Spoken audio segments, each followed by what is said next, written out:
House resumes, and I have to report that the bill shortly entitled the 2020-2021 Appropriation Act 2020 passed through the committee stage without any amendments. The question is that the report of the committee on the bill be adopted. Those in favor? Aye. Those against? The ayes have it.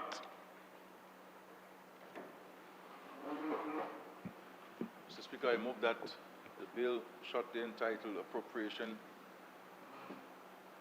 2020-2021 Appropriation Act 2020 be read a third time and passed accordingly. Seconded, Mr. Speaker. It has been moved and seconded that the bill shortly entitled the 2020-2021 Appropriation Act 2020 be read a third time and passed.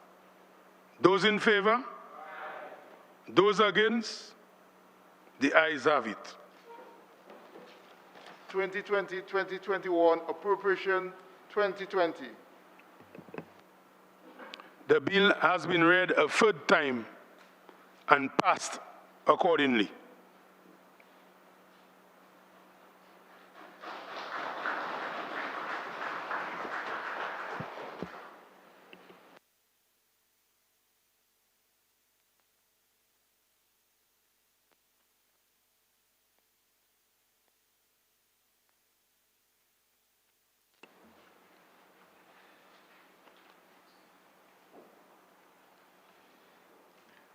Mr. Speaker, whereas by virtue of Section 3.1 of the Loans Act, Chapter 64.5 of the 1990 Revised Law of the Commonwealth of Dominica, the House of Assembly may by resolution duly passed authorize the minister responsible for finance to borrow money from approved sources or guarantee loans to statutory boards or public corporations for the purpose of financing general development purposes or for other purposes.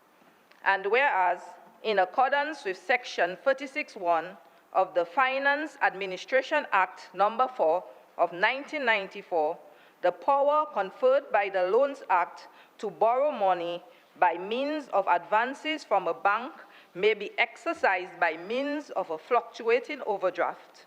And whereas a sum not exceeding 56,500,000 Eastern Caribbean dollars is required to meet central government's current overdraft requirements, and a sum not exceeding 5 million Eastern Caribbean dollars is required to meet guarantee of overdrafts to statutory boards and public corporations. Be it resolved that in accordance with Section 3.1 of the Loans Act, Chapter 64.5 of the 1990 Revised Laws of the Commonwealth of Dominica, this Honorable House authorizes the Minister for Finance to borrow and guarantee by means of fluctuating overdraft a sum not exceeding in the aggregate 61,500,000 Eastern Caribbean dollars from First Caribbean International Bank, National Bank of Dominica, Royal Bank of Canada, and or any other approved financial institution to meet central government's current overdraft requirements and to guarantee overdrafts to statutory and public corporations for a further period of 1 year commencing from 1st day of July 2020. Seconded, Mr. Speaker.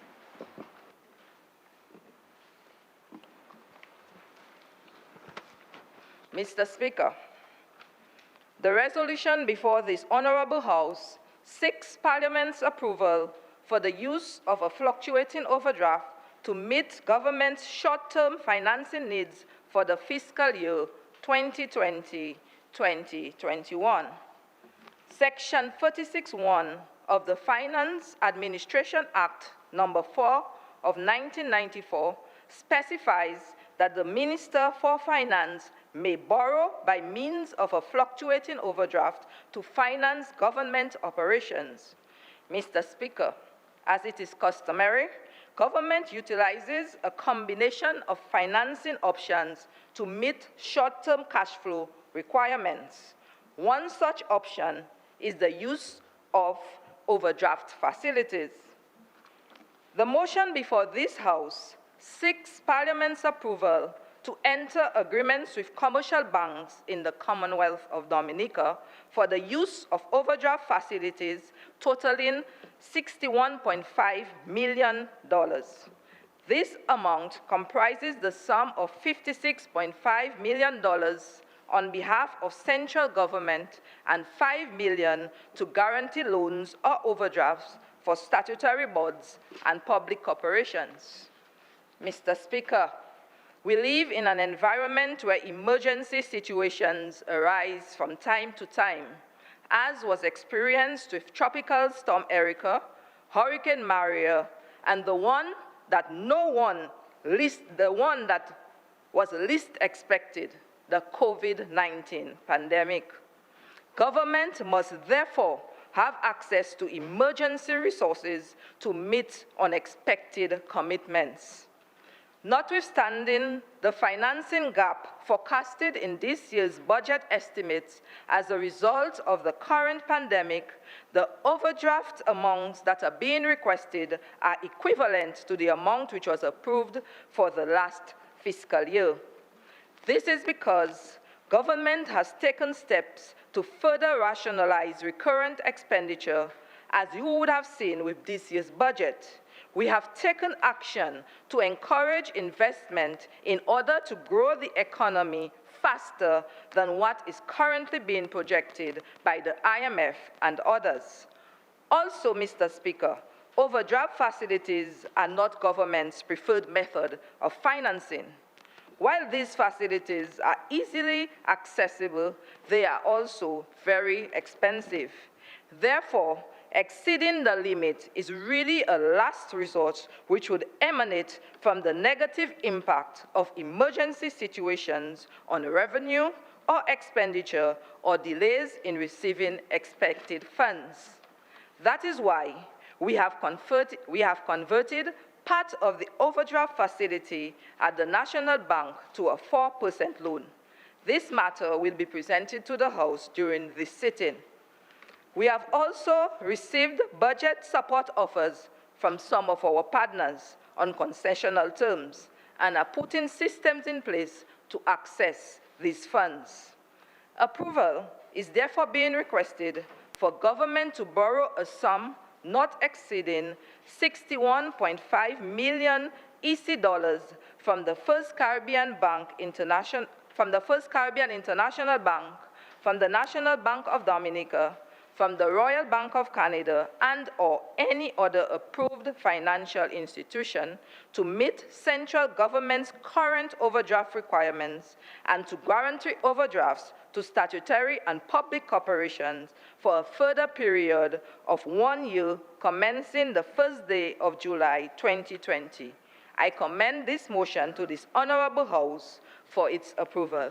Thank you. The motion is before the House for debate.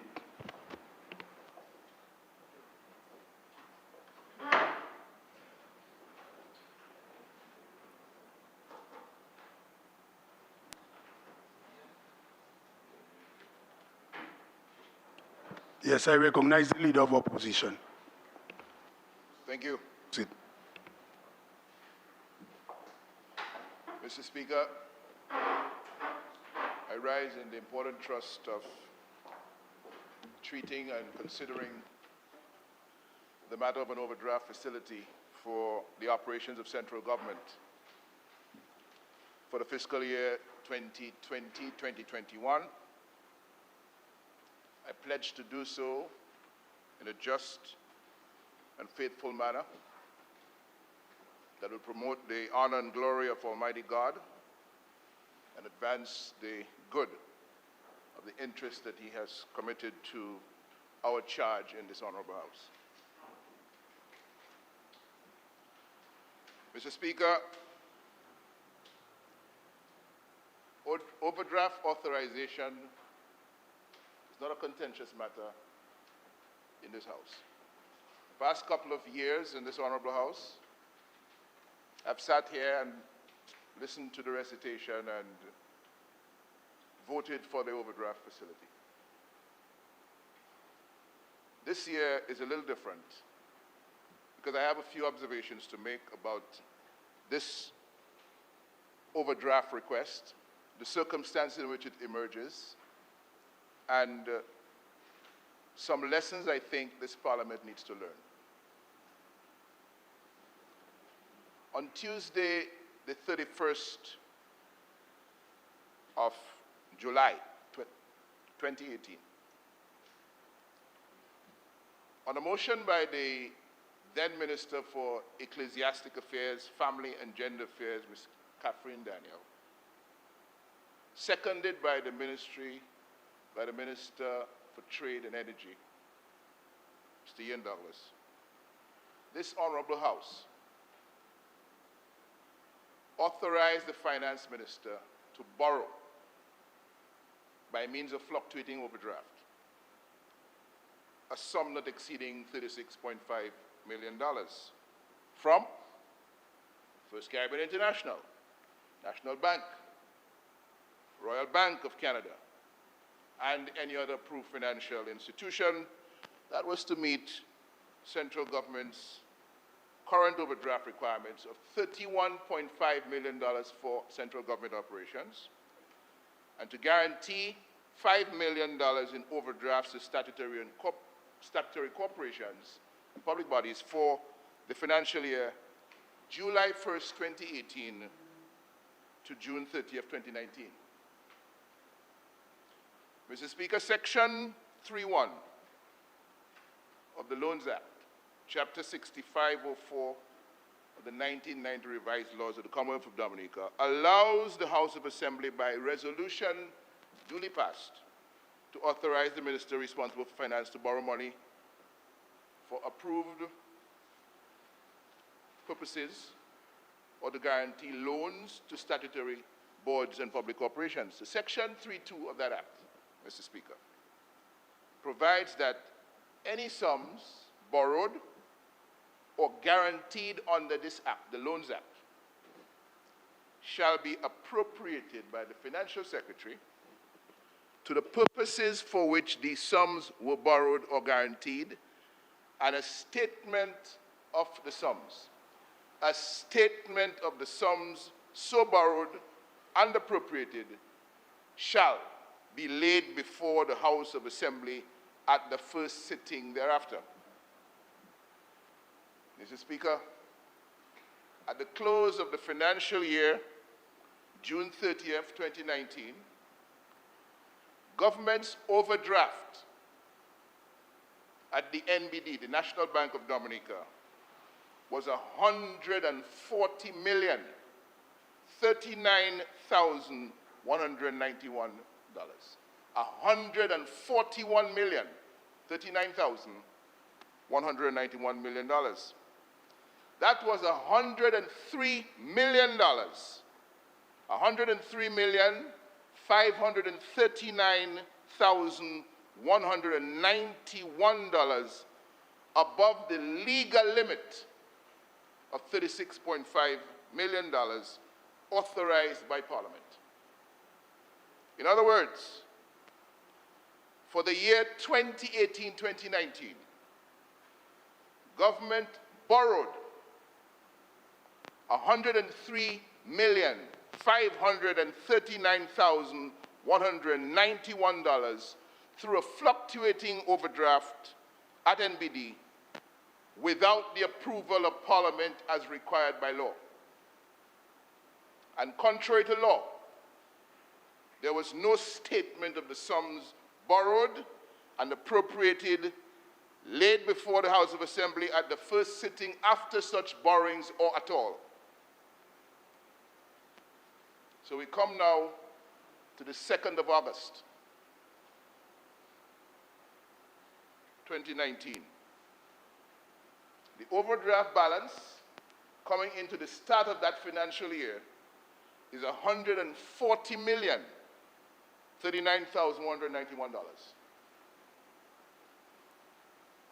And on a motion by the then Minister for the Environment, Climate Resilience, Disaster Management and Urban Renewal, Mr. Joseph Isaac, seconded by the Minister for Trade, Energy and Employment, Mr. Ian Douglas, this Honorable House authorized the Minister of Finance to borrow and guarantee by means of fluctuating overdraft a sum not exceeding $61.5 million from First Caribbean International, National Bank, Royal Bank of Canada, and any other approved financial institution. And that, of course, as we know it so well now, is to meet the central government's current overdraft requirements. $56 million, $56.5 million. It was increased by $25 million from the previous year. And the amount for the guarantee of overdraft to statutory corporations and so on remained at $5 million. Total of $61.5 million.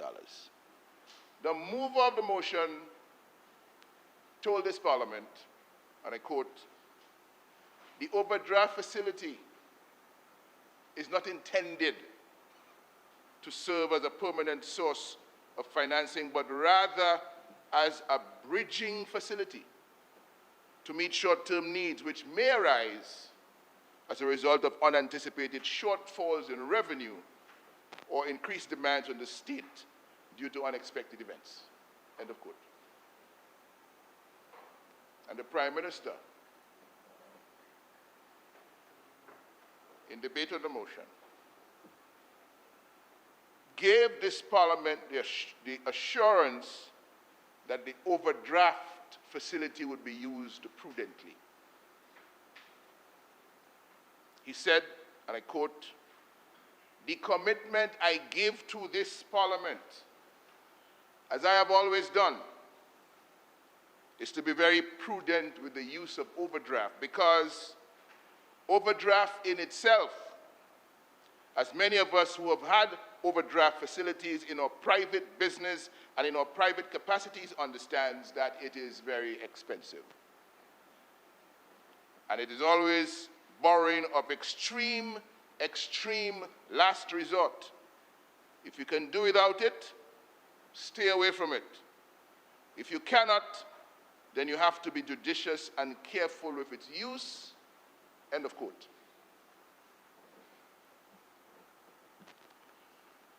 Mr. Speaker, we heard similar sentiments today.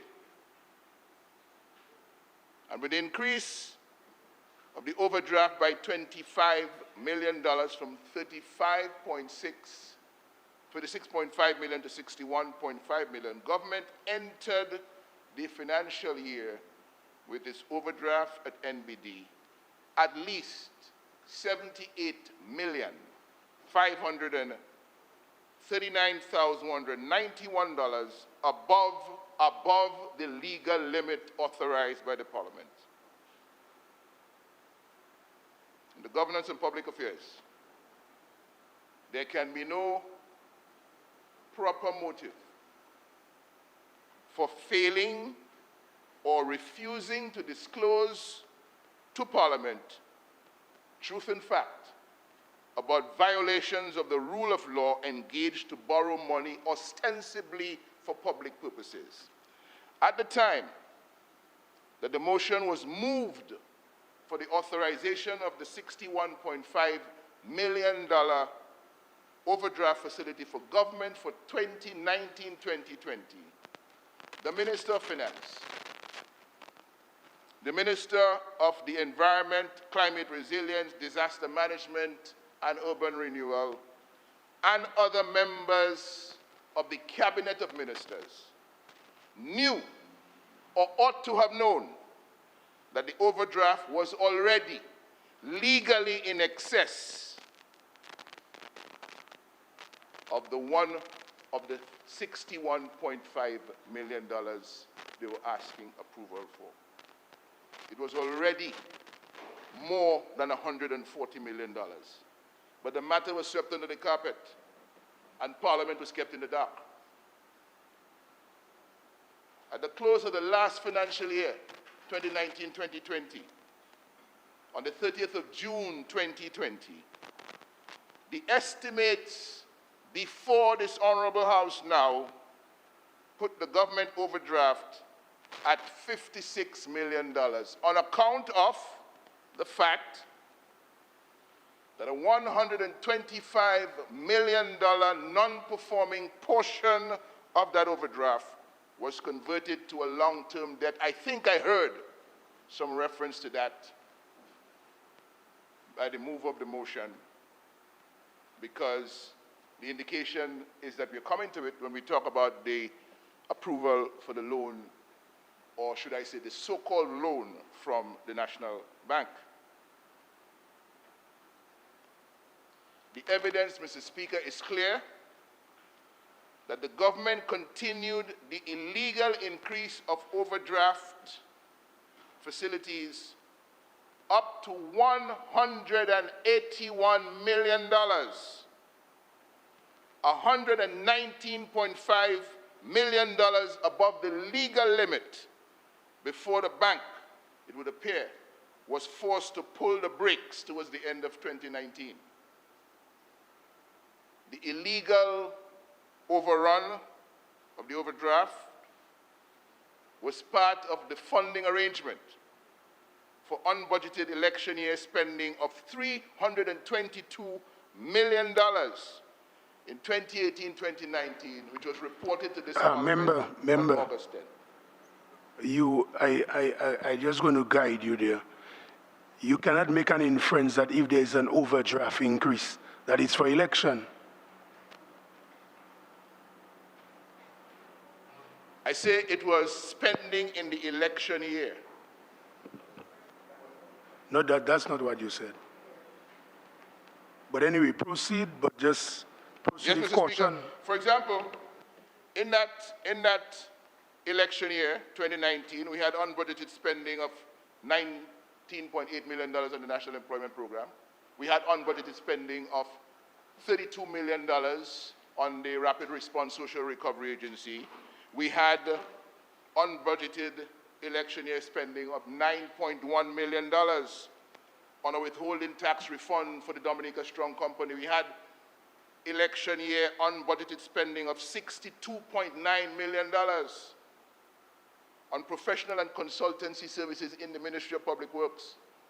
And we also had election year unbudgeted spending under that $322 million overspend of $104 million on river dredging by a foreign company.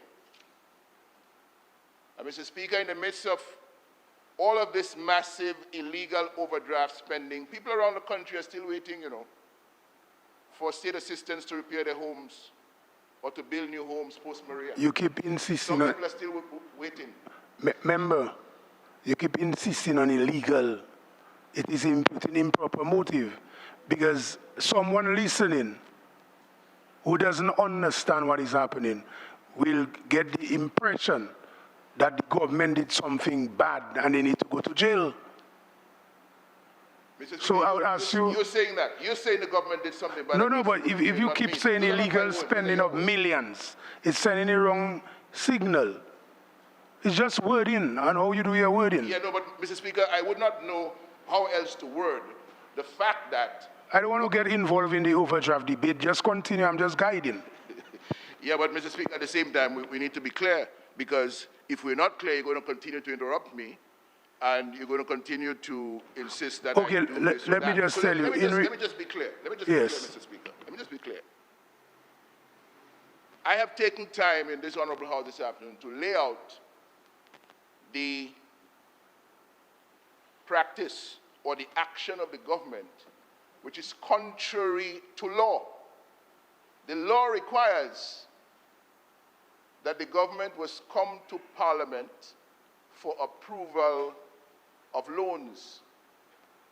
The government came to the Parliament for approval of a loan by fluctuating overdraft of $36.5 million, and then drove the overdraft to $140 million without coming to Parliament. That's breaking the law. And I don't know what else to call it. Mr. Speaker, You have, with all of this overdraft spending in Marigot, the primary school is still on the tarpaulin. There is still no functioning health clinic. No air conditioning in the storage facility for drugs in the area that have to be stored below room temperature, and no refrigeration for stocks of insulin for the poor people of the area. In the midst of all of this overdraft spending, government failed to implement 67% of its capital projects budgeted for 2019-2020. Public Works implemented 27%, housing 33%, trade 4%, health 26%, education 6%, agriculture a little better, 63%. Mr. Speaker,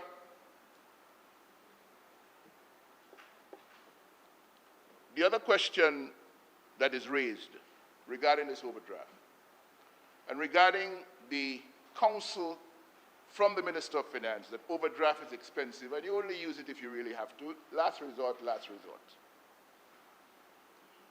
We have been told over the years that revenues from the Citizenship by Investment program in Dominica have played a critical role in funding the operations of government through the years.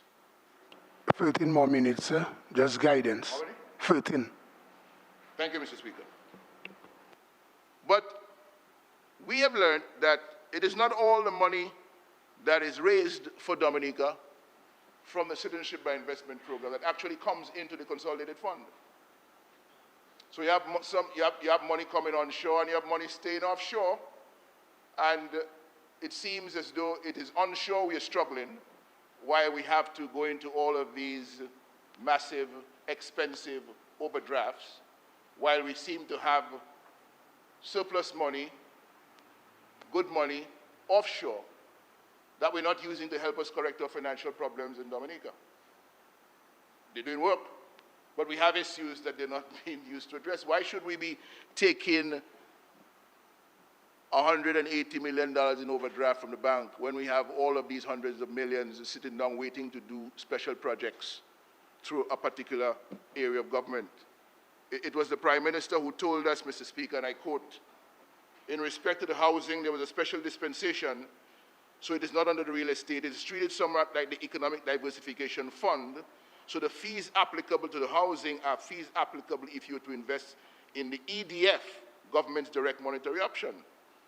The housing program is now the premier program. The housing program is doing better than the fund option. And Mr. Speaker, I want to remind this Honorable House in the context of this debate that Section 76 of the Constitution, the Supreme Law of Dominica, provides that all revenues or other monies raised or received by Dominica, not being revenues or other monies that are payable by or under any law for the time being enforced in Dominica into some other fund established for a specific purpose, shall be paid into and from a consolidated fund. And I also want to remind this Honorable House that the Financial Administration Act of 1994 defines public money as all revenues or other monies raised or received for the purpose of government, and be any monies or funds held, whether temporarily or otherwise, by any officer in his official capacity, either alone or jointly with any other person, whether or not that person is an officer. The Act provides in Section 7 that there shall be one revenue fund which shall be called the Consolidated Fund. This overdraft facility is part of that Consolidated Fund.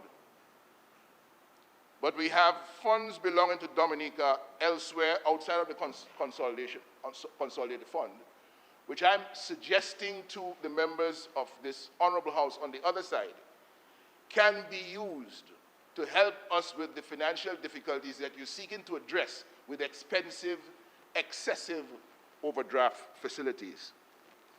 The rule of law in Dominica provides for due consideration and parliamentary approval of revenue collection and expenditure authorization with full disclosure to the public on whose behalf these monies are collected and on whose behalf these monies are spent.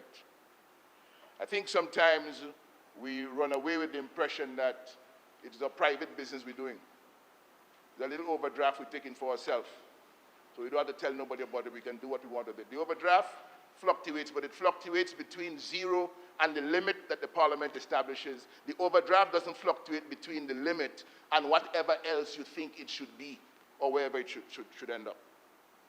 So, Mr. Speaker, these revenues from the Citizenship by Investment Program for housing, they are public funds, and there must be a way that these funds, which are not being held in the consolidated fund, can be brought into the consolidated fund to help with the difficult financial situation that the government claims it is experiencing, why the extensive, expensive overdraft facilities have become necessary. We also say there is no law that requires such revenues to be paid into some other fund established for a specific purpose, and accordingly, the exception which is provided at Section 76 of the Constitution and Section 8 of the Finance Administration Act does not apply. The CBI housing funds belong to the people of Dominica and must be received into and disbursed from the consolidated fund. For perspective, I want to quote the Prime Minister again from August of 2019. Every one of these houses that we are building under the CBI program belongs to the state, 100%. So this is state asset. So otherwise, if we did not have the housing, or if we did not go with the housing program the way that we went, all of those revenues would go into the state and would therefore form part of the estimates or the public sector investment program. Had we included this in the estimates, the budget would not have been $1 billion. It would be about $2.2 billion. $2.2 billion minus $1 billion is equal to $1.2 billion. That is the August 2019 estimate from the Finance Minister of revenues collected for the state for public purpose that did not go into the consolidated fund. We could do well with moving those kinds of funds into the consolidated fund because similarly, just as happened in the year before, last year as well, with 4,000 people receiving certificates of naturalization, we saw an amount that came into the Treasury, and we suspect another amount stayed outside of the Treasury through this so-called housing program. And I just want to ask, why is government operating massive illegal overruns, while there are hundreds of millions of dollars belonging to the people of Dominica deliberately being kept outside of the consolidated fund? And we need to be careful in this Honorable House with contingency spending, because we come here and we set ourselves up to pay for things that we don't have approval for. Mr. Speaker, in the budget debate just ended, I was promised a response to some observations I made about Head D30, Office of the Prime Minister, and what is provided there in respect, in terms of the official residence of the Prime Minister.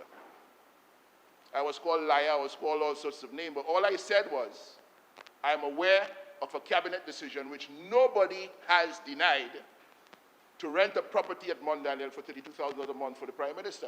I'm aware of that. Nobody has denied it. So cabinet accepts in this Honorable House that they have agreed to rent a property at Mount Daniel. Member, we are dealing with the overdraft now. Yeah, I'm coming to that. Hold on one it's second. very well an item that could be dealt with, that will have to be paid from overdraft. Okay, so hold on. We are dealing with the overdraft now. You open now, so for somebody to respond. So I hope you realize what you're doing, eh?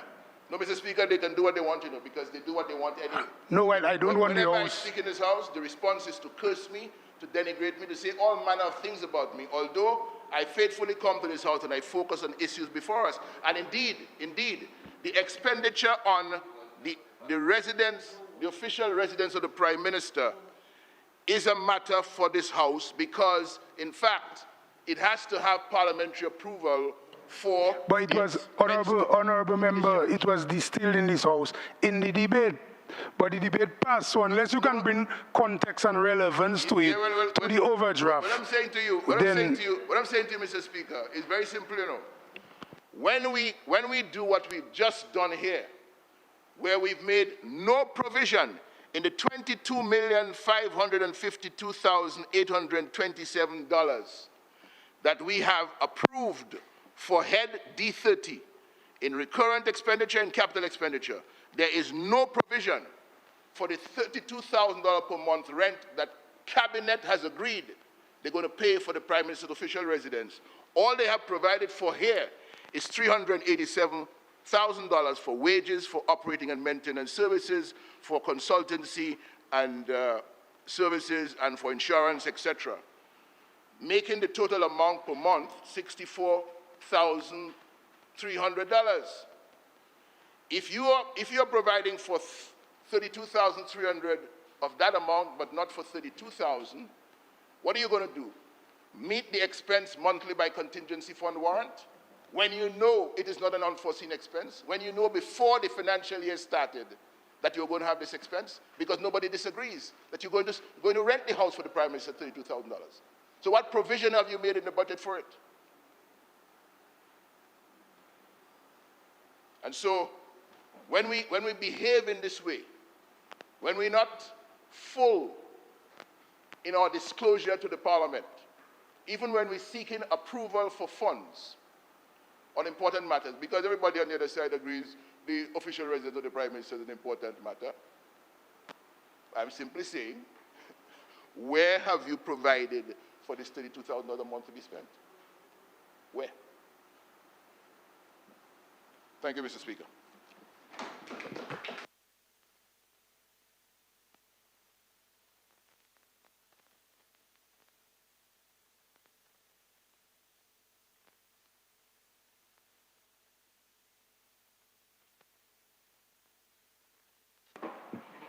Mr. Speaker, I rise to wind the debate on the motion for the overdraft facility that's before us. And to, first of all, say, in respect to the Marigot situation where the issue of the medicine and the refrigeration, that refrigerator was in fact stolen, Mr. Speaker. This is why we do not have the refrigerator there, and of course we have to replace it. But I'm sure the Member of Parliament will know that it was stolen, and he would have indicated that part of his reporting to the Parliament, that it was stolen, rather than giving the Parliament the impression that they never had one in the first instance. You're talking about a health center, but you will not speak about the new health center that has been just completed in the Marigot Health District. You will speak about everything, but you will not want to speak about the new Marigot Hospital, which the roof was just poured last week, a massive edifice that would comprehensively provide medical care for the people in the Marigot Health District. You won't talk about those things. His style is to bring innuendo into the Parliament, as if it is similar to a talk show or radio program, a call-in program, and so forth, and making all sorts of accusations and assertions, et cetera, et cetera.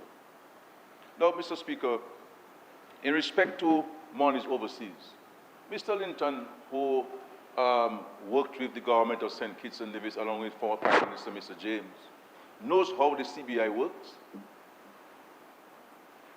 He knows how the CBI works.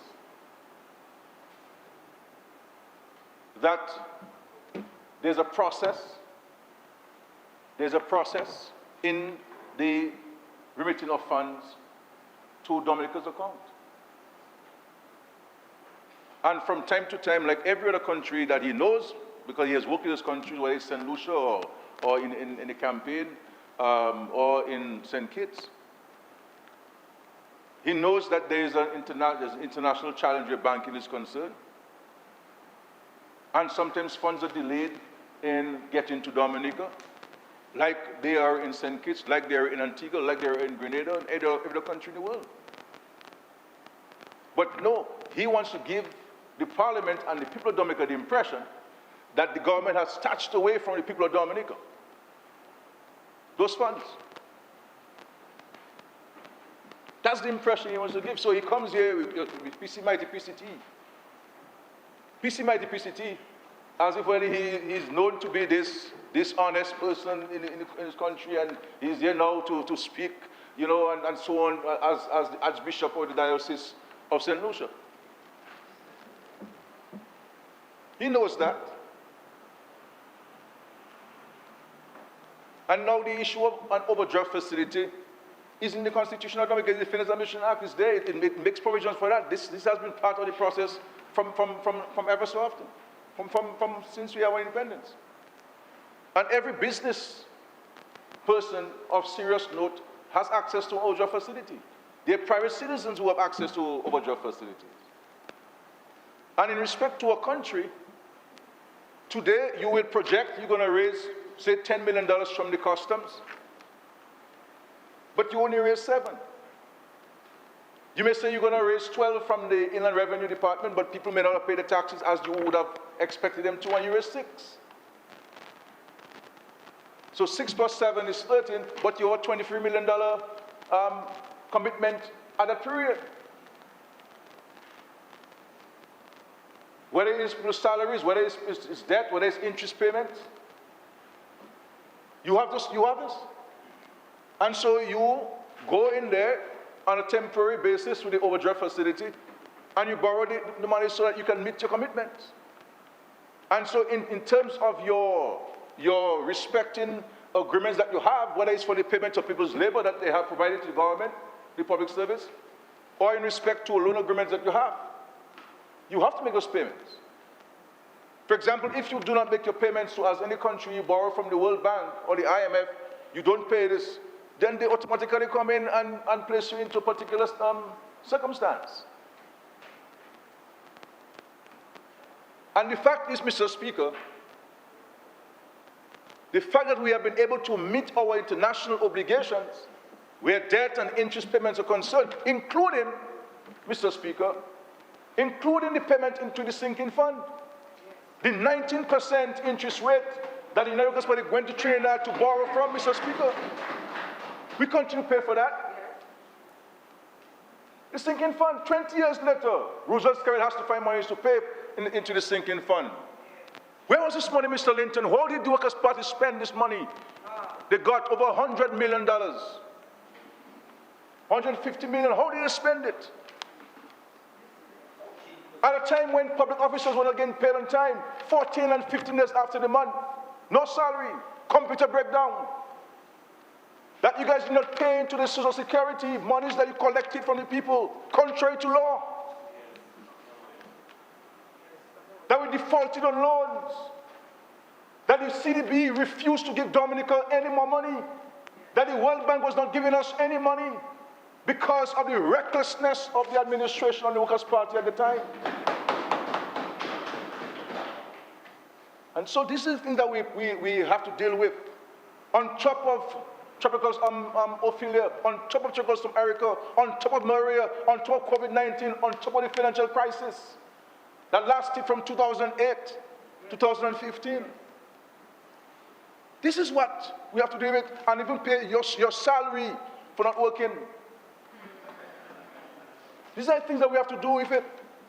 And so, Mr. Speaker, you will see that this government has had a near perfect track record of amortizing the overdraft at the end of the financial year. But with all of these external shocks, including natural disasters, where the normal reaction of any government would have been to send people home, don't pay your debt, dramatically cut on social safety net programs, cut on the public sector investment program, don't fix people's homes, and you stick within your circumstance. But no, this government continues to reach out to people. That's what And then when at the record show that we always amortize the overdraft facility. And when in the one or two occasions in recent time that we have gone over the overdraft, we translate into a loan, which is what previous governments have done. Because it is cheaper to take a loan than to have to pay overdraft on a daily rate. And that's why it is, and it is purely within law to do that. Because the Minister of Finance under the law, under the Loans Act, can in fact borrow and then let us seek parliamentary approval. And we have done so judiciously and religiously every year we come to the parliament. When we came into office in 2000, there were millions, tens of millions of dollars of loans that were taken by the Workers' Party that were not recorded in the government numbers. Tens of millions of dollars. So you come here and stand up like that, and and the government, this and that and so on. It is this level of dishonesty. Which billions are you talking about? You well want something there yourself there. You want from it? You want from it? Yeah, I say, okay, yes. So, Mr. Speaker, Mr. Speaker, I mean, this is what it is. This is what it is, Mr. Speaker. These people come here and they want to give. It's always a negative. You understand what I'm saying? And an effort to mislead people. So, Mr. Speaker, we have been and continue to be within the law when overdraft is concerned. And in the instance where we have gone above, that has been translated into a loan. Into a loan.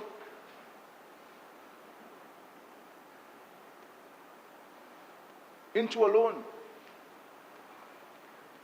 And this is what we're doing here. We're seeking parliamentary approval because the crafters of the Constitution and the Finance Administration Act of Dominica recognize that the state is not a rock, that the state must be given certain flexibilities to deal with particular issues. And that's what it is.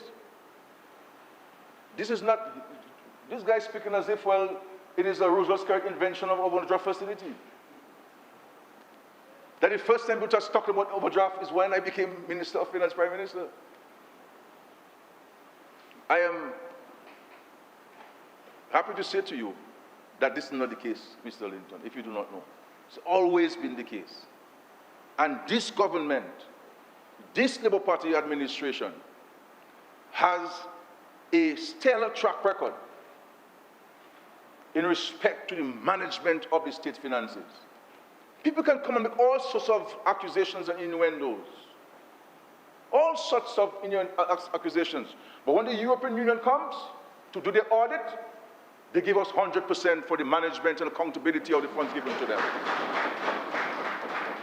When the World Bank comes, even when they had this issue of the farmers' money after Hurricane Maria, when there were reports of people saying they didn't get, and they should have gotten and they didn't get enough, and they came to do their audit, independent audit, Mr. Speaker, flying colors.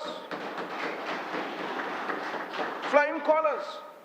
The Caribbean Development Bank, we cultivated a relationship with them to the point where they started lending to the government and lending to the aid bank, something they had stopped doing under the workers' government. As a matter of fact, Mr. Speaker, the World Bank itself had stopped giving us money. The European Union itself had suspended giving us money over the Caribbean Territory water project, where there was no tender done. The chairman of the board got the contract and messed up the water system, and when we came into government, we spent another $12 million to fix the Carnago water supply. That's what we're talking about. And so, Mr. Speaker, we have a track record, and even when, and they talk about all sorts of things. I remember the Public Accounts Committee, chaired by Mr. James, was looking at the public support program, investigating it, making all sorts of innuendos in the parliament on the political platform.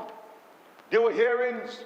They called the director of audit, the secretary of the cabinet, the financial secretary, and the staff who were working in the operations of the public support program that is now the Rapid Response Agency.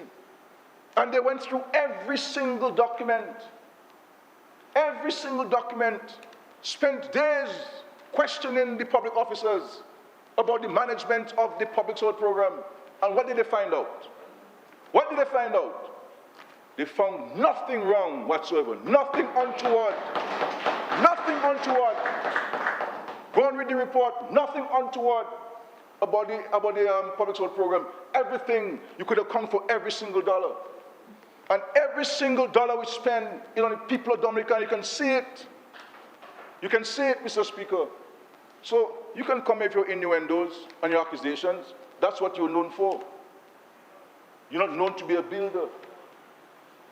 You're not known to be anybody of a positive mind, or positive thinking, or positive actions. And so, Mr. Speaker, well, no problem. But let me respond. So when I'm responding, you see that, Mr. Speaker. Honorable Luge, you are asking the Honorable Prime Minister to respond. While he's responding, you are disturbing him. His leader spoke for 40 minutes, I said nothing. I am responding, and they're getting vexed. I should not be the one who should be vexed. I should be the one who's vexed. My friend, if you and you guys are not in jail yet, who can go to jail? Who can go to jail?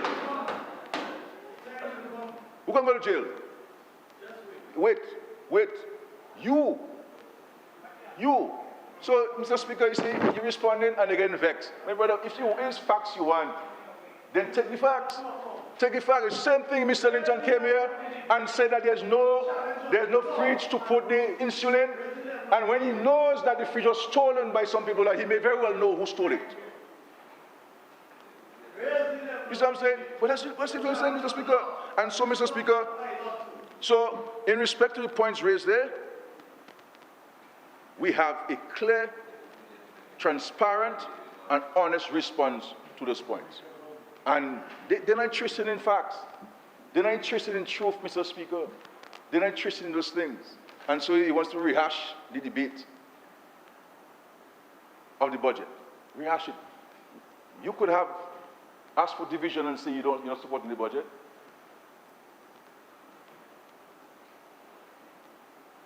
You could have done so. But no.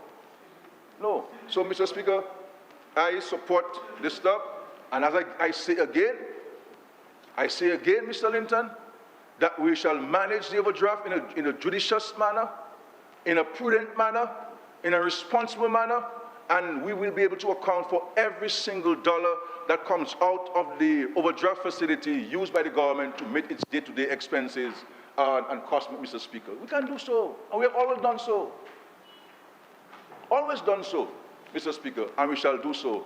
And so I have the greatest of respect, Mr. Speaker, for the public servants who have to deal with the administration of these measures, Mr. Speaker. We have public servants there who are respectful, professional, technical people, Mr. Speaker. And they have been able to deliver these things in accordance with the law. And I stand by the actions, Mr. Speaker, of the government in respect of overdraft and how we want to manage the finances of this country. And for a country, Mr. Speaker, in response to Mr. Linton, for a country that has been hit by so many disasters and still maintain the levels of expenditure to ensure that people benefit. The NEP, which they said so many things about, and then they come here. They criticize the government for helping people in their homes. They criticize the government for giving people homes. They said handout. They criticize the government for giving people health food for the public support program for medical interventions. You see? But they will not, they criticize it, and then they would forward this one person who they may have heard. They don't know for a fact. Who they may have heard who hasn't gotten help yet. Not asking the person, well, why have you not gotten help yet? Yes, there are people who get help, and that's where the government is pressing on. That's why the government is continuing to work hard to ensure that anybody who has not been captured will be captured. That's what we're doing. The question is, What are you guys' contributions? What are your contributions? Up to now, we can't get the fertilizer from the Polisario here, Dominica, Mr. Speaker. Or you can't, up to now. Oh, you guys can talk about that house, boy. You want to come for lunch, you, Mr. Linton? You want to come for lunch? You want to come for lunch? Yeah, that's all right. That's all right. You want to come? You want to come? Yeah. So, Danny. No problem. Anytime. You can question it anytime. But clearly, Mr. Speaker,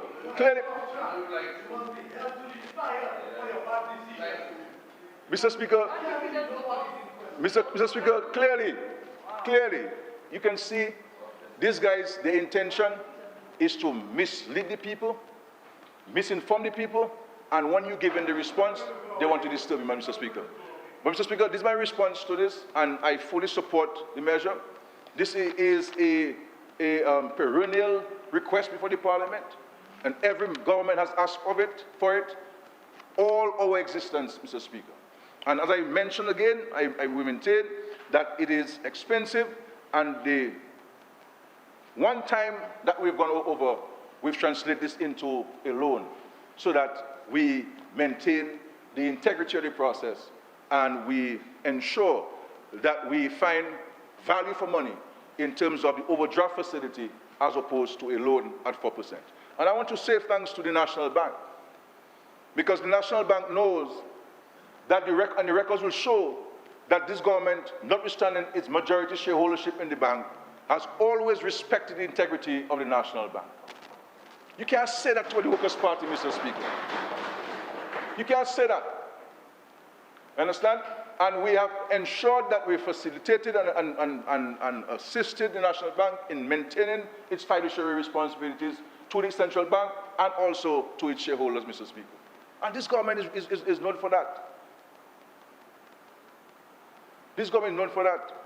But I want to thank the National Bank for their cooperation and the other financial institutions that are working with us in respect to, from time to time, when government may need financing. And it is good for the economy in a different way, because money in the bank is people's money. And if the money is used, people get interest and dividends are paid. So the money sitting in the bank, Mr. Speaker, any financial institution is of no value to the shareholders or the depositors, because it's not making money for you. But if it is used, and so it may be even better for us sometimes to borrow from our local institutions than to borrow overseas, because the money will be here, circulating in the economy, creating wealth for the local people. And that our foreign exchange won't have to go out in such dramatic manner sometimes. Because when you take loans, you have to pay these institutions in their currency, whether it's euro or pounds or US. And there's a fluctuating rate on the international market.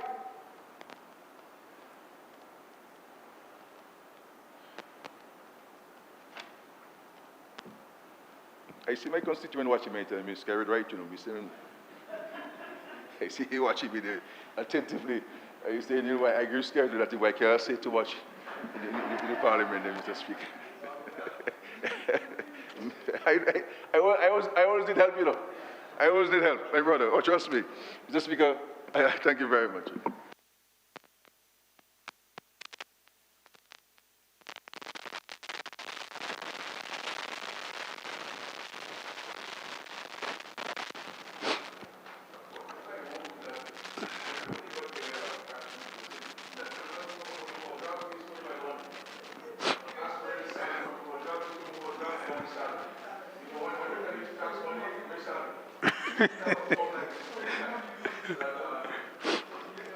So this concludes the debate on the motion. I will now put the question. Be it resolved that in accordance with Section 3.1 of the Loans Act, Chapter 6405 of the 1990 revised laws of the Commonwealth of Dominica, this Honorable House authorizes the Minister for Finance to borrow and guarantee by means of fluctuating overdraft a sum not exceeding in the aggregate 61,500,000 That's Eastern Caribbean dollars.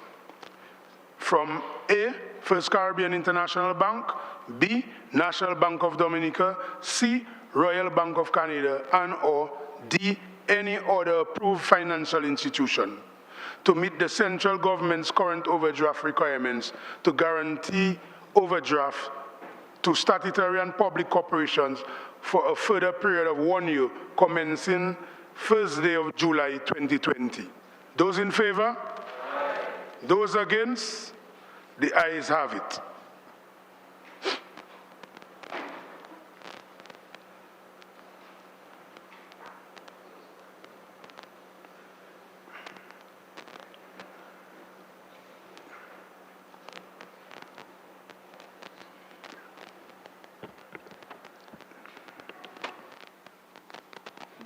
Mr. Speaker,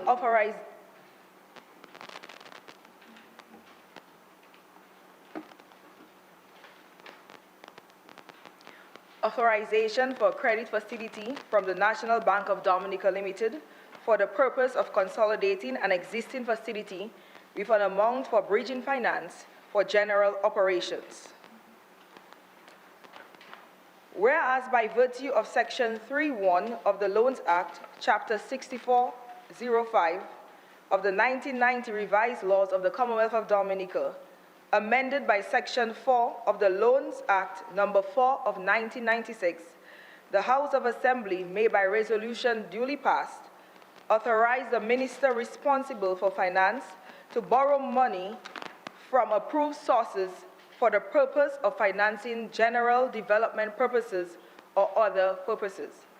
And whereas the occurrences of natural disasters continue to negatively affect economic activity in Dominica, and in particular Hurricane Maria, which caused damage amounting to 226% of GDP in 2017.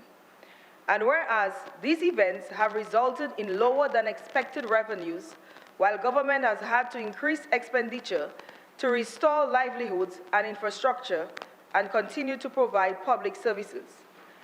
And whereas since February 2020, government has had to put the necessary infrastructure, human resource and systems in place to mitigate against the spread of the COVID-19 disease. And whereas a sum not exceeding 125 million Eastern Caribbean dollars is required to provide bridging finance for general operations, including rehabilitation expenses and COVID-19 pandemic response measures. And whereas the government of the Commonwealth of Dominica and the National Bank of Dominica Limited have agreed to enter into an agreement whereby the government of the Commonwealth of Dominica will contract a loan in the sum of 125 million Eastern Caribbean dollars. Be it resolved that in accordance with Section 3.1 of the Loans Act, Chapter 6405 of the 1990 revised laws of the Commonwealth of Dominica, amended by Section 4 of the Loans Act Number 4 of 1996, this Honorable House authorizes the Minister responsible for finance to borrow a sum not exceeding the amount of 125 million Eastern Caribbean dollars from the National Bank of Dominica Limited on the following terms: loan amount, $125 million, interest rate, 4%, repayment, 20 years, moratorium on principal and interest repayments during the first 24 months.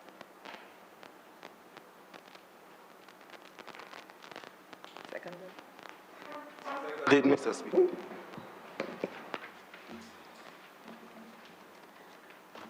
Mr. Speaker, the resolution before this Honorable House seeks Parliament's approval to borrow from the National Bank of Dominica an amount of 125 million. This amount includes 750,000 in respect of non-performing loans of the Public Works Corporation, and the amount of 250 million hived off the overdraft balance on the Government of Dominica main account. Section 3.1 of the Loans Act, Chapter 6405 of the 1990 revised laws of the Commonwealth of Dominica authorizes the minister with responsibility for finance to A, borrow money or guarantee loans from approved sources, or guarantee loans to statutory corporations on behalf of the government for the purpose of financing general development or for other purposes by resolution passed in Parliament. Mr. Speaker, government has over the years prided itself on managing the country's finances in the most prudent and responsible manner. We have sought diverse ways of raising revenue and at the same time paying very close attention to expenditure. This has happened amidst several domestic economic shocks, be it as a result of weather events, global economic downturns, or more recently, a pandemic. Over the last 10 years, these shocks have occurred every 2 years, each time eroding much of the gains we would have made towards our sustainable development. Mr. Speaker, we as a government and a people have weathered these shocks with the support of many partners who have provided technical assistance, grants, and concessional loans. However, notwithstanding their best efforts, their generosity has only been able to take us thus far, with government having to find the additional resources to meet the fallout of these shocks, including for restoration works and providing for the vulnerable.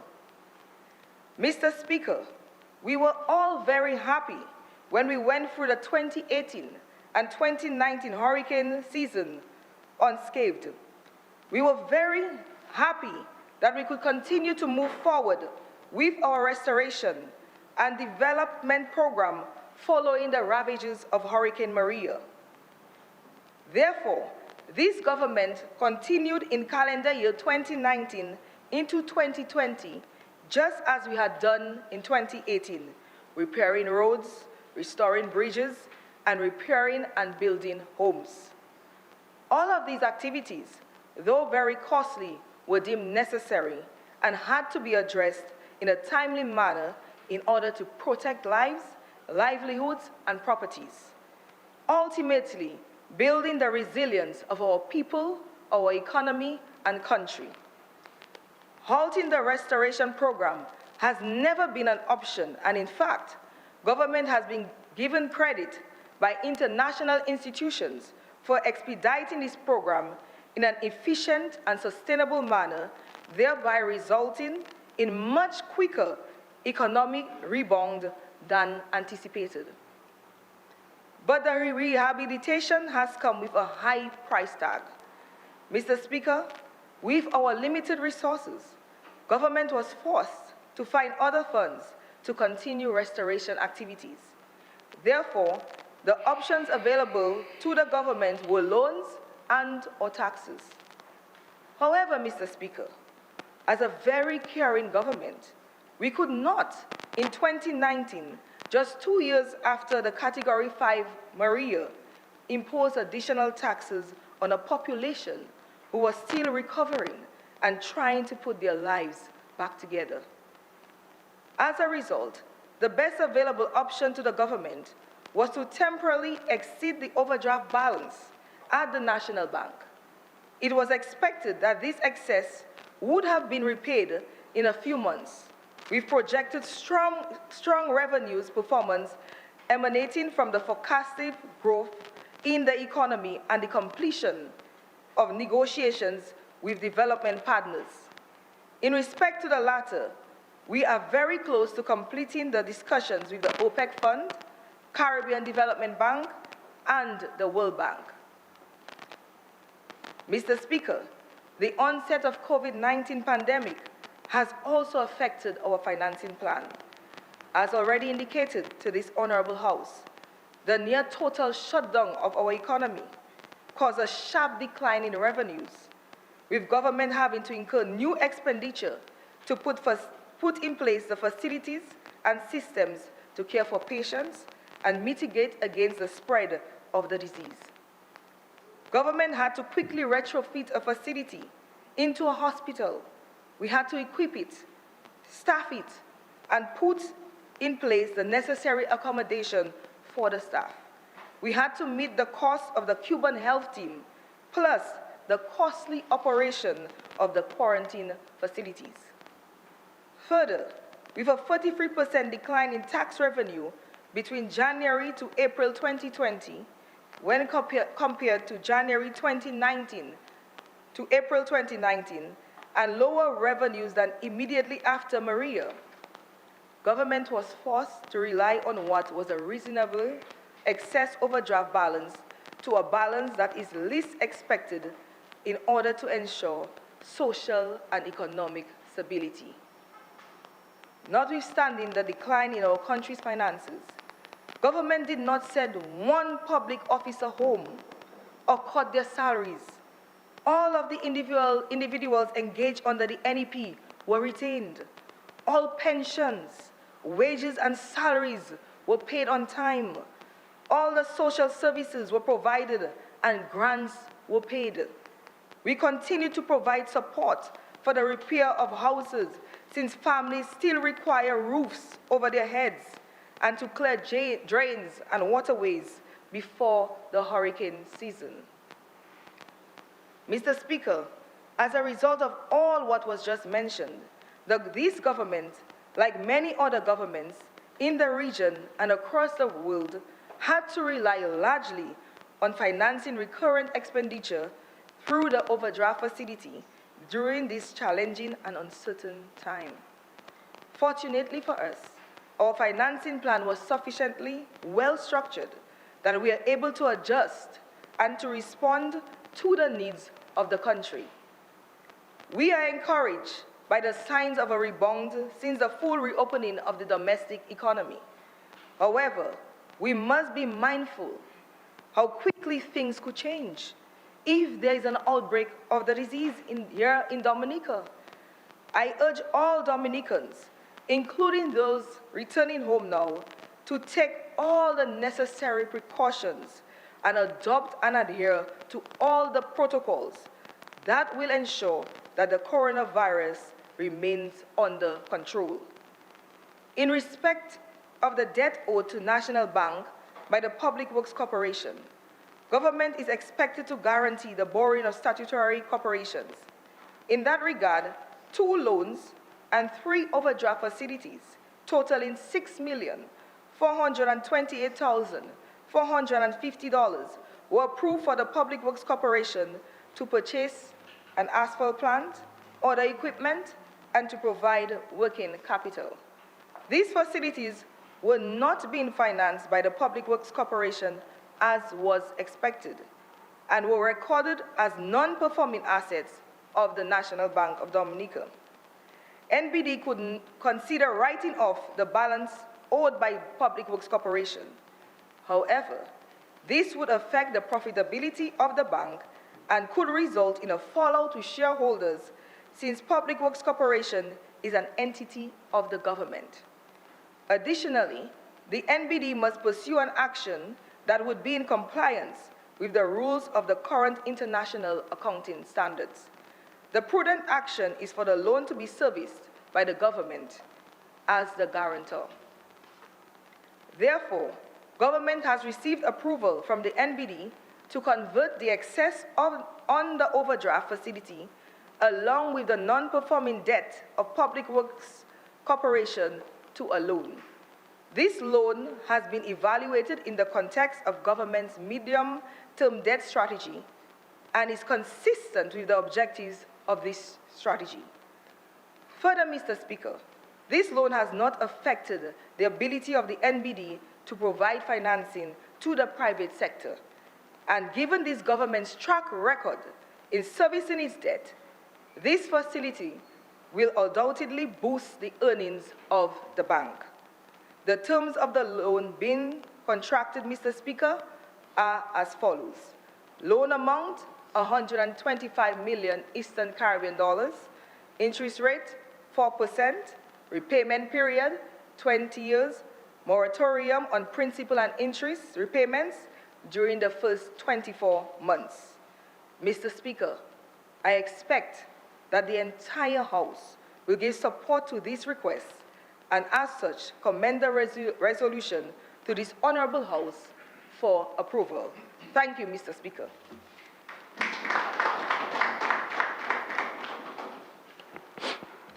The motion is before the House for debate.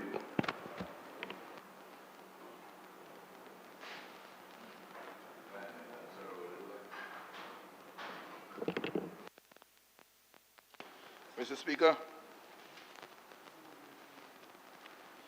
this authorization for loan from the National Bank of Dominica Limited for the purpose of consolidating an existing facility with an amount for bridging finance for general operations is the conversion of the $125 million of the overdraft that the government took at National Bank without parliamentary approval into a long-term debt.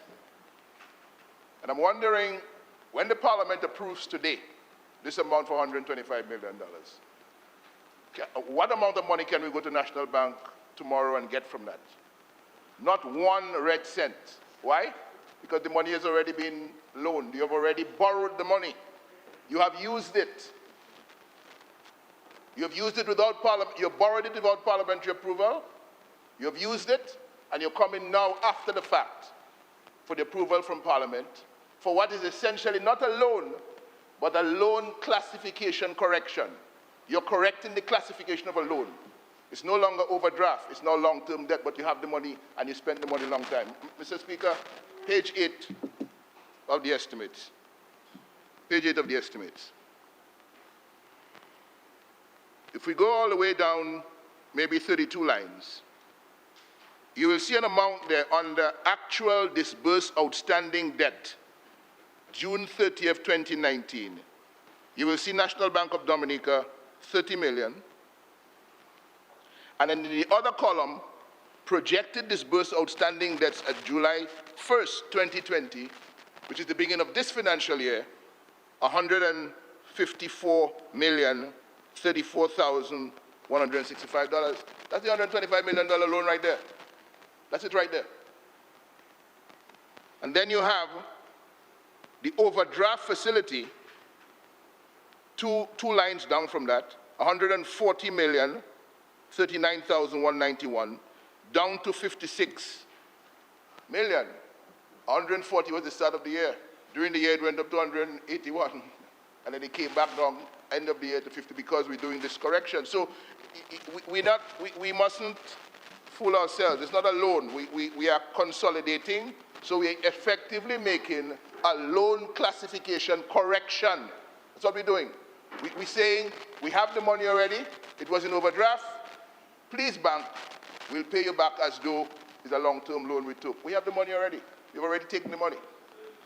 We're pretending as though it's new money we're getting to do something. And we're talking about the occurrences of natural disasters continue to negatively impact Dominica and COVID-19, etc., etc.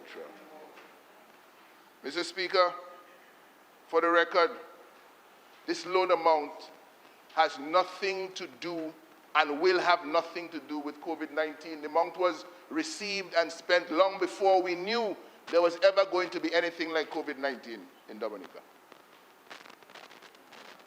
And we need to be clear on that. And I heard some comments from the Minister of Finance about the relationship with the bank and how sound it is. We hope it is sound, and we hope that in the lending practices that the government imposes on the bank, because it's in a position to impose. I heard the Prime Minister talking about majority shareholding. There was one time what we used to call our Crapo Bank, Bank Numem, founded by Vic Rivera back in the 1970s. Bank Numem. Translate. Our bank self.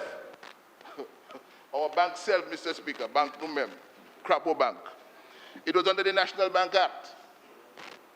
We repealed the National Bank Act so that the financial institution known as National Bank could come under the General Banking Act of Dominica.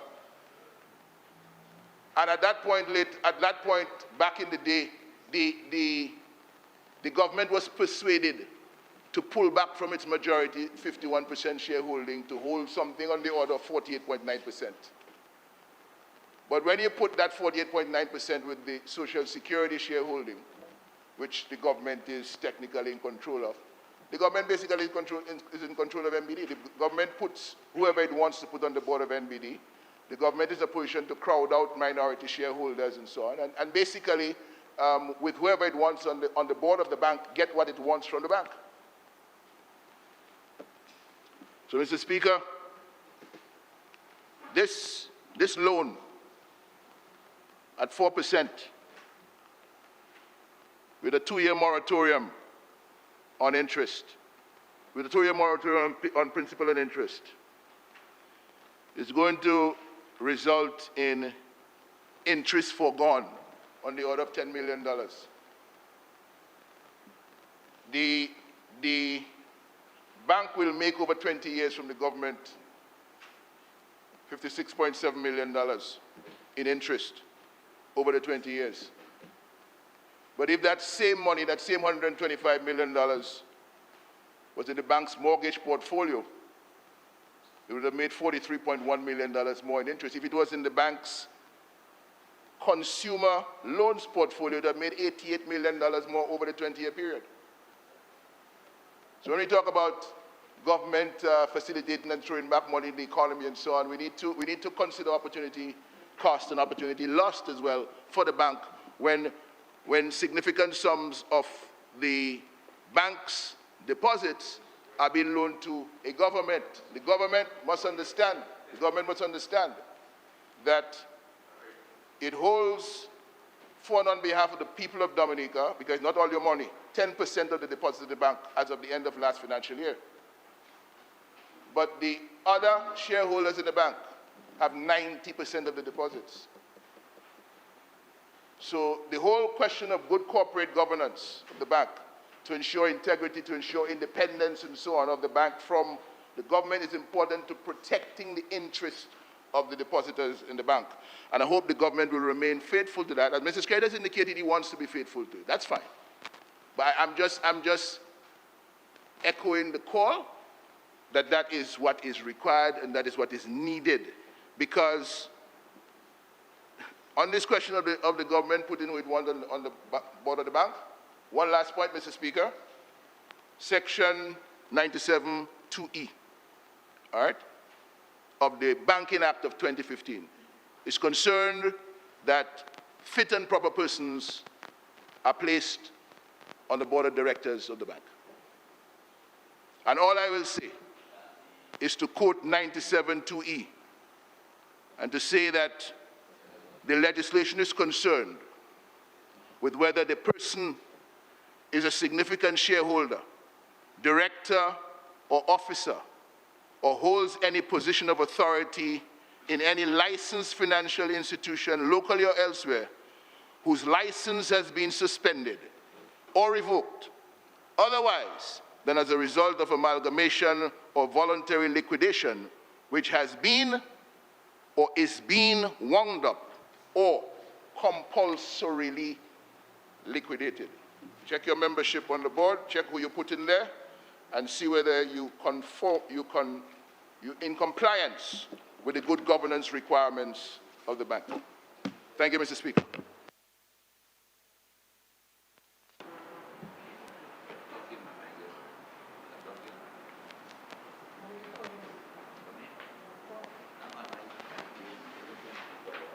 Thank you, Mr. Speaker.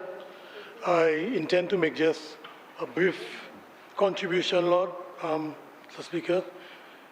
This loan amount of $125 million, Mr. Speaker, of which $750,000 will be used for non-performing loans to the Public Works Corporation. I'm very concerned about that, Mr. Speaker, because it is my fear that the Public Works Corporation will continue to perform badly if they cannot get jobs to do in their own country. And we are talking about Dominican skilled men. For more than 50 years, the Public Works Corporation have been operating smoothly. If you look at the site where they just moved from, down in the Fokolo area, and I noticed they've been put out of sight, hopefully not out of mind. Because we had, and I mentioned it in the budget debate, a sterling example of how local talent could be sidelined when Public Works Corporation was engaged to do the intersection of the KFC area. And then after the heavy equipment was moved on site, we noticed that another company, I won't mention the company, was engaged. I have my information correct. Yeah, don't get too excited. Okay, you'll get your chance to speak, if you will speak. So I'm saying, in Dominica, we must give our local talent an opportunity to display their skills. We've done it in the past. Why is it we always go in to foreign interests when we have jobs that they can do? There was, after Hurricane Maria, there was sufficient for everyone. Yes, I'm not saying that we can't engage foreign, but you have a Public Works Corporation, which is a creature of government, right? A statutory corporation. But if they're not getting jobs to do, what will happen to them? They will be packed in a corner like they have been done. So I'm encouraging this government to engage Public Works. Do not make them feel left out. Do not let their talent go to waste. And if after years of neglect, you will find they will lose their skills, and the skilled people will move to other countries. So I'm encouraging this government to give Public Works Corporation an opportunity so that they do not find themselves in a position where the $750,000 are non-performing loans. Thank you very much.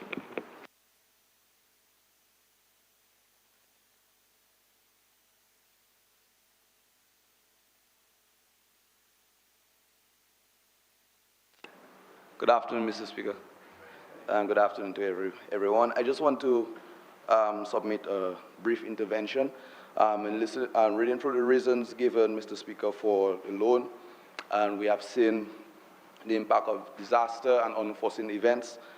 Looking at the interest rate, which is capped at 4% over a 20-year period, I am just humbly asking whether within the negotiations, we had considered the issuance or the selection of a counter-cyclical loan lending policy, which would help us in the event that we have further disaster or unforeseen events, that the interest rate would be altered, maybe go down to a minimum of 0%, and when the economy is doing better, that the rates can come back up to 4%, by that helping us to balance the impact of unforeseen or severe events on our economy.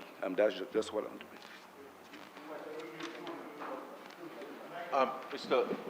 Mr. Speaker, I rise to wind the debate on the motion before the Parliament to borrow a sum of $125 million from the National Bank of Dominica. Let me first of all say, Mr. Speaker, that what we're doing here this afternoon is purely legal and in conformity with the laws of Dominica. It is in absolute conformity with the Loans Act of the Commonwealth of Dominica. The Loans Act, Mr. Speaker, gives the Minister of Finance the power or the authority to borrow from any financial institution and then seek parliamentary approval. It does not say that we must first seek parliamentary approval. It doesn't say that. So the law, that's the law. This law was not brought on when I became Minister of Finance. It authorizes the Minister of Finance to borrow from any financial institution and then seek parliamentary approval. And the leader must also appreciate that there's a difference between an overdraft facility and a loan. It's a clear difference. And the practice, Mr. Speaker, of turning an overdraft into a loan is a normal day activity for many entities and individuals. You know, Mr. Speaker, for example, I had the situation myself. So there are businesses that will just translate the overdraft into a loan. And so, Mr. Speaker, there is a difference between an overdraft facility and a loan. So before this was translated into a loan, it was an overdraft. Now that it has been translated into a loan, we now are seeking parliamentary approval for this loan contracted by the Minister of Finance in accordance with the Loans Act of the Commonwealth of Dominica. So what we're doing here is in absolute, undisputed conformity with the laws of Dominica. And so it is disingenuous or dishonest, Mr. Speaker, to say that if you know what we're doing is right, but if you do not know, ask a question. Do not make prejudicial statements, Mr. Speaker.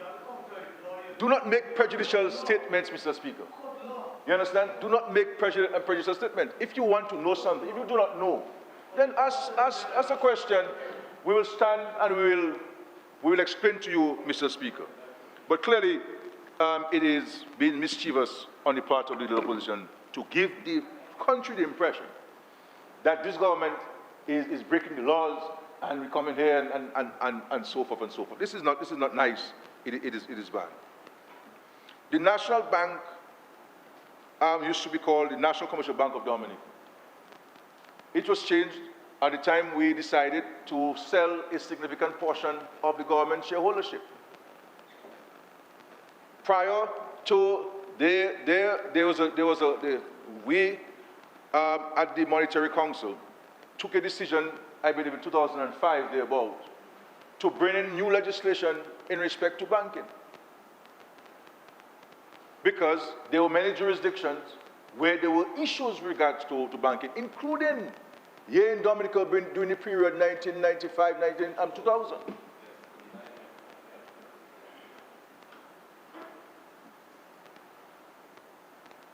And the law was further amended to address certain gaps, which we in Dominica had indicated to the central bank. But there was a particular rush to get the legislation in place, especially with regards to the challenges which many banks were experiencing in the jurisdiction. And so there have been amendments to this. The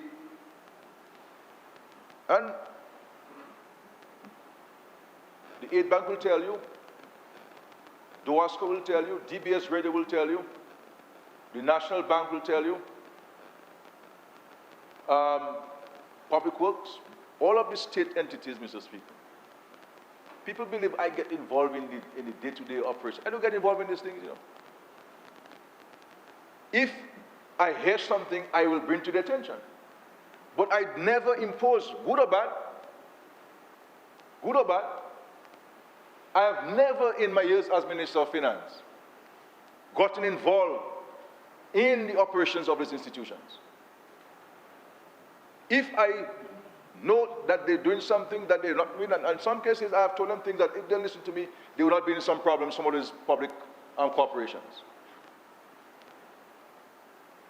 But I don't get involved. I don't tell them who to give loans and who don't give loans. That used to be the practice in our country before I became Minister of Finance. You can tell that the managing director at the National Bank can tell you. The board of directors can tell you. Aid Bank can tell you. I don't get involved in the operations of these things. I allow people around the board to do what they have to do within the law. Within the law. And I allow the operations to do. And I have an unenviable track record in that regard. Now, the issue of, and I think the conversion, Mr. Speaker, of the overdraft to loan is a prudent thing. It's a responsible action. Because what it's ultimately doing is that it is saving the Treasury money.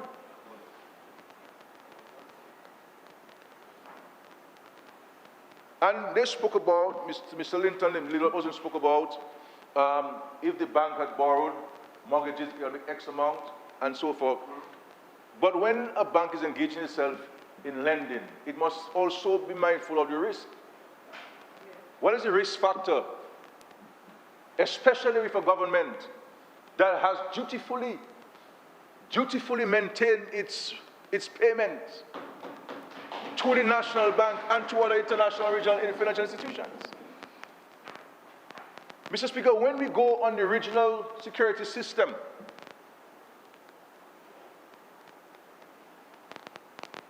our offerings always oversubscribed. Always oversubscribed, Mr. Speaker, and we have gotten the lowest interest rate in the Monetary Council, Monetary Union. Because when we go and we float bonds out there and we sell treasury bills, Mr. Speaker, and we say the 90-day, when the 90-day comes, we pay everybody who we owe. And the word gets around.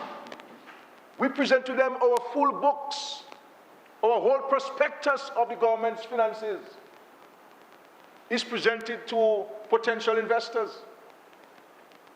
I have had the occasion to go to various islands to promote government treasury bills. And the interest and the commendation which we receive. People talking about transparent we have, they could get all the information they needed. They did not ask us any other additional questions because they had enough information to make a decision on the investment in our treasury bills. And I'm not here to tell the nation that this government is perfect and so forth, and we're doing everything is perfect. And so, no, we're not saying that. What I'm saying to the nation is that notwithstanding the challenges and the temptations to be indifferent, we have tried and we have stayed the course and maintained strong fiscal policies. We're not wavering on the fiscal policies. This is why, Mr. Speaker, the international financial institutions will come to our aid and lend us money. Because they know, notwithstanding the country's fiscal challenges now, as a result of the external shocks, that the records of the government shows that it is a responsible and prudent government.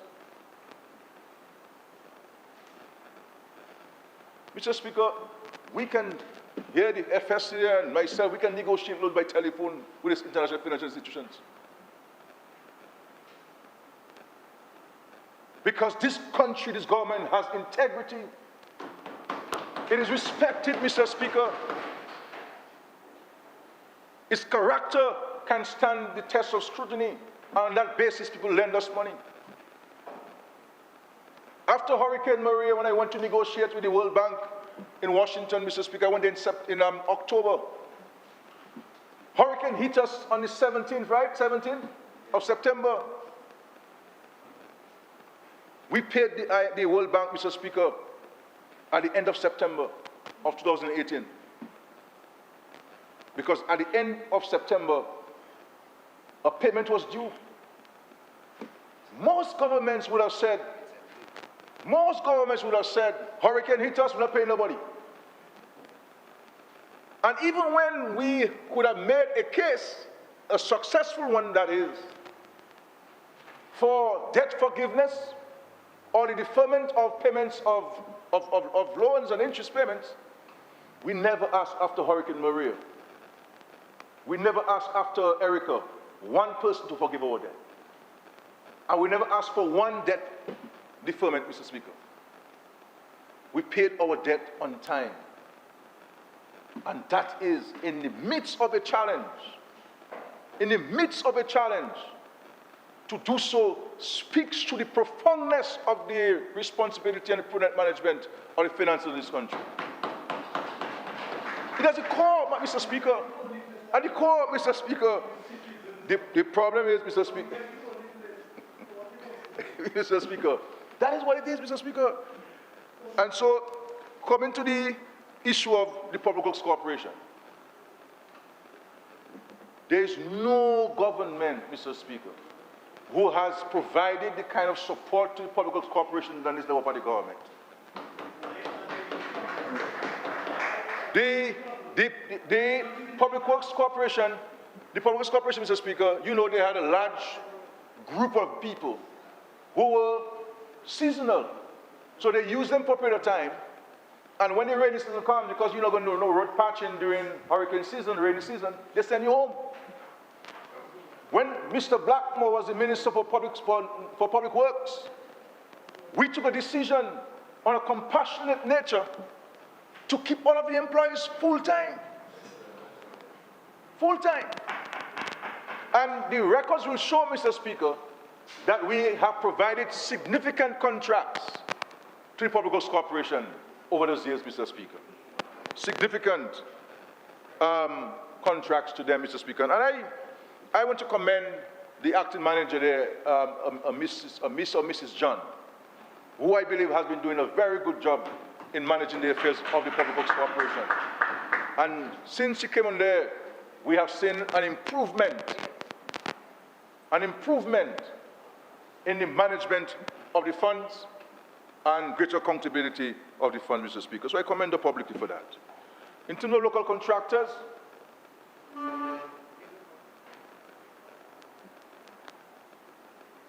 majority of projects are done by local contractors or subcontractors. The fact remains, Mr. Speaker, there are international tender processes, and that's what happens sometimes. And these international tenders require a bond, a financial bond. You must have a resume or a CV of projects that you have done with particular financial contractual amounts. And as a result of this government's investments in local contractors, because before we came into government, Mr. Speaker, there was no local contractor who could tender for a CDB project, or for an EU project, or for a World Bank project, Mr. Speaker. And because this government has empowered local contractors, they are now able, some of them are now able to tender for CDB projects, for World Bank projects, and for EU projects, Mr. Speaker, because we empower them. Now they have a CV, a resume of projects. Yes, for example, came on board when Mr. Tony Blair was employed at the Doha School when I became Prime Minister, or when we came into office. His company was formed under my watch as Prime Minister. And now he's a multi-millionaire. And what I used to do with these guys, for example, I remember once we had several water projects doing across the country. And I called all these local contractors, and I split one project in two. One do the water tank and the pipes from the intake, and the others do the distribution lines. And there's some people who become greedy. We have now Mr. Stuko. I remember once I was minister as Prime Minister already, I believe. There was a tender for the Northeast Comprehensive School, the auditorium. A Trinidadian firm won the tender, the bid. And I stood up and I said, no, give it to Stuko. But when you do those things, it is fine. And then when they don't get it, they say, well, we handle contracts to people. Man, if you want to give a story, then give the full story. Don't give half of it or part of it that will make you look good and make the other person look bad. You understand? The health centers, a local contractor, and we're looking for contractors. The one from Newtown, I'm opening a local person. One from Soufriere, one from Mkolio. We and the housing, we are looking at it differently to ensure that more people are engaged. But there are significant numbers of subcontractors. All the electricians, all the tilemen, all the plumbers are Dominicans. Who are building their CVs, being able to get contracts of particular size that they can manage, to be able to mushroom into medium-sized contractors and be able to now have the world as the marketplace rather than just Dominica. That's what we're doing. On all of the CBI projects, there is a local supervisor, engineer, or quantity surveyor, and they're all Dominicans, engaged by us. Some are UWP, some are Labour Party supporters. Mr. Parrish now is working on the Anichi. He has gotten a major contract there. Ace Engineering worked on the Bellevue Chauffeur project. He did the water component and the road component. And there was another local contractor who got some aspects of it as well.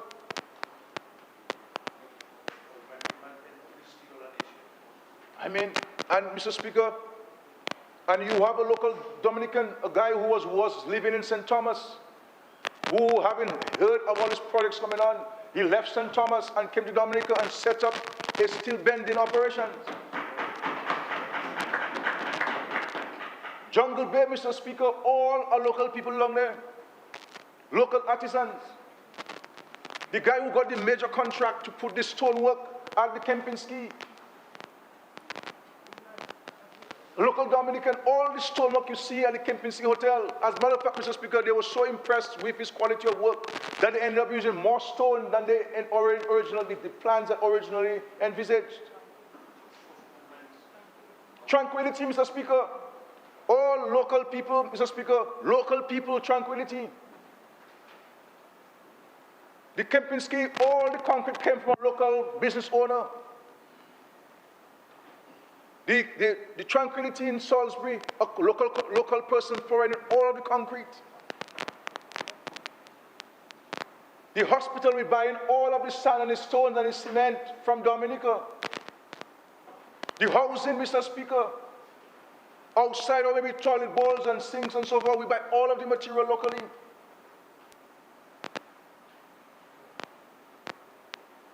All. Local trucks, local artisans. As a matter of fact, Mr. Speaker, we're looking for people to work. We're looking for people to work. Because there are jobs. And so we continue to invest in local contractors. But you see, they're not making no case for no local contractors, you know. They're making a case for one or two of their friends. But the friends they're making a case for do have contracts, but they're not telling them. And I know why they're not telling them, Mr. Speaker. But I can't say it in the parliament, you tell me withdraw. They're not telling them. All of it. Local contractors. Boye, Mr. Loader, is the one hauling all of the housing components under the Sustainable Housing Project. I know Mr. Loader, he doesn't support me. But the man is Dominican. He has the equipment. And when I mean, the list goes on, Mr. Speaker. I don't want to call people name in the parliament and so forth.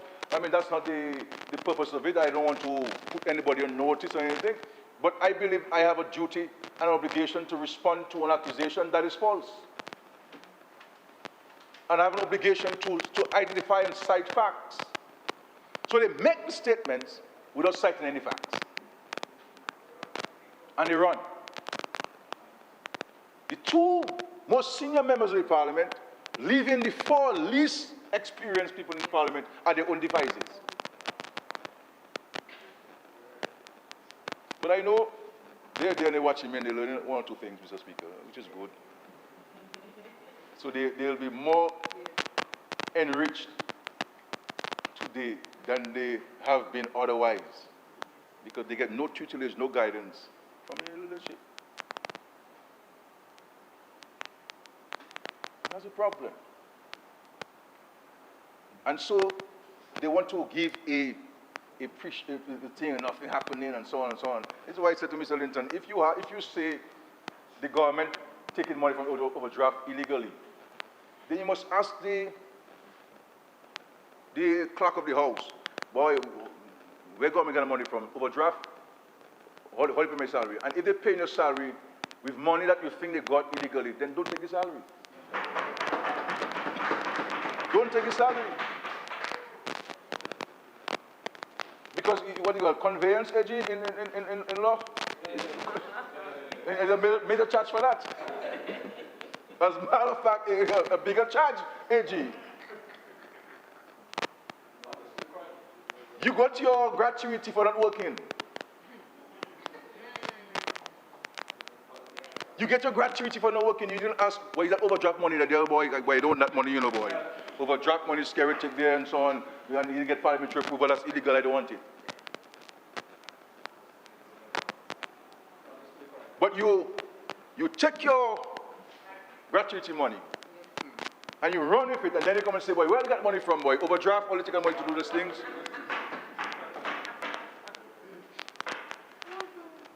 You know, it's like people who buy agricultural produce from people they know who are not farmers, Mr. Speaker.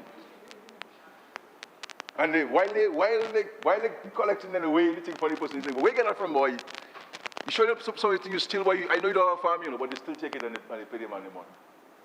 That is Mr. Linton, Mr. Speaker, based on what he said here in the Parliament. So, I believe, Mr. Speaker, finally, I believe that, and you know, Danny, I'll call him Danny because he had his capacity, private capacity. But he's memorable enough. Yeah, you need to say that. When he talk about taking jail, Mr. Speaker, he should tell the Parliament why was he released from DAPEX by a chairman of the board who was a Porto UWP and a general manager who was a Porto UWP. Why would they have fired you as a senator, your sitting senator at the time? I fire you as an employee. What did you do there? What did you do there? You know, Mr. Speaker, I keep telling people I'm a blessed fellow, you know. The Lord walks with me, you know. I walk by, we're talking along. And I have seen many things that people ask to happen to me, happen to them.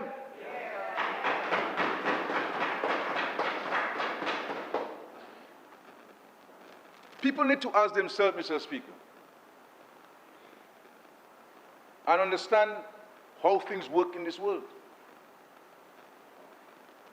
That's all. This is why I am not fearful of anything people say or do. Because I don't have to respond to people. I have the backing of the Lord, Mr. Speaker. And so let them say what they have to say. People have asked for me to die and to get sick and this and that, and I just pray to you, Lord. You know, and I say, Father, forgive them for they know what they're doing or saying. But as it says, is written in the Bible, when you give to the poor, you give unto the Lord, and there's a debt. It could also be interpreted that if you touch or attempt to touch the Son of Jesus Christ in the name of Roosevelt Skerritt, then he has a responsibility to protect his very own. And that's what he is doing. So they'll try all kinds of things, Mr. Speaker. All kinds of things. This is why I keep standing, and this is why I will keep standing, Mr. Speaker. Because vengeance is not mine. Vengeance is the Lord's. And that's why I leave everything to the Lord, my friend. So let them go ahead and to propagate and to promote a hate against Roosevelt Skerritt. All I've done to this guy is good. And because they want to get to the position that I am in, they figure the best way to go about it is to try to kill me in one way or the other. But I didn't put myself there.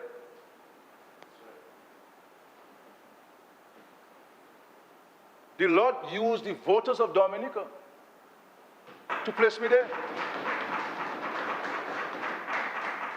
And when the Lord would decide that I have had enough and so forth, and he said me, well done, good and faithful servant, and so on, go and get some rest, go by the bay in O2 and O Park and break some coconuts and walk and so forth, and enjoy your little gardening and go in the backyard and take two eggs and fry and a little cucumber and grate it and a little, passion fruit and make your juice and relax yourself and so on with no stress and so on, then I'll respond.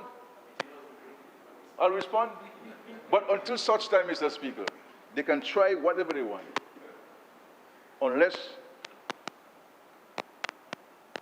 the Lord decides to take me out. It's not going to happen. It's not going to happen. And anybody who attempts otherwise will suffer the consequences of the wrath of Jesus Christ. Amen. It's simple as that. Amen. Mr. Speaker, I do not want to start preaching so early in my career and so on. But I felt it necessary to make this point to people, especially churchgoers. I don't know, sometimes you go to church and they read the Bible upside down and they're engaged. The Lord tells you must pray for the government. Yes, very clear. Doesn't that say, Mr. Master, you're assistant preacher man in the church in Penville? It says pray for the government. It can't tell you to pray for the demise of the government. It tells you to pray for the government. Hold the government up in prayer. So no matter how much church you go, how much Bible you read, if you do not follow these things, it will have no consequence to you. None. And I see the senator is shaking her head. Every time I speak, she's shaking her head in agreement. Because you see, Mr. Speaker, she objected to everything Austria said. And she did not object to anything I said, Mr. Speaker, which tells me that all what I said in this house was the truth, nothing but the truth. Because she was vociferous, adamant, to object to Mr. Austri. And she allowed Scary to speak for an hour, making statements, and she sat there and she was like that. Yes, Scary, you're talking truth there. Especially about the Kalinago people there. You're right. You really is the first Prime Minister to really look out for us in the Kalinago territory. You know, and the one I have there calling my leader, I don't think Mr. Love Kalinago at all. So I think the people in Kalinago territory will keep voting for you. Thank you, Mr. Speaker. Thank you.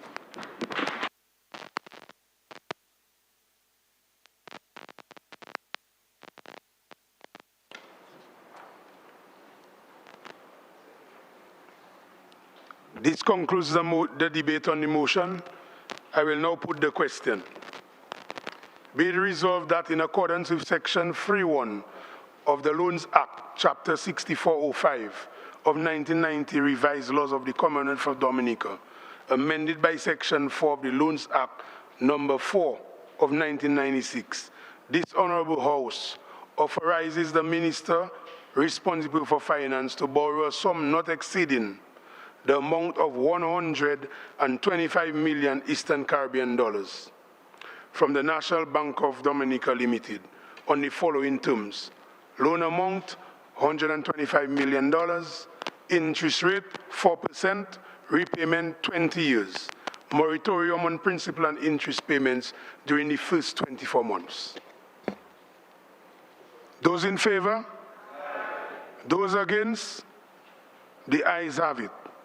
The motion has been passed, approved.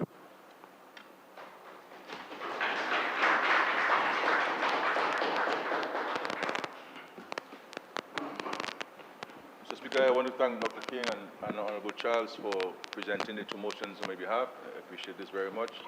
Get me to rest a little more. Thank you. And having witnessed a formidable debate and presentation by the government side in this House, Mr. Speaker, I move that the House be adjourned sine die.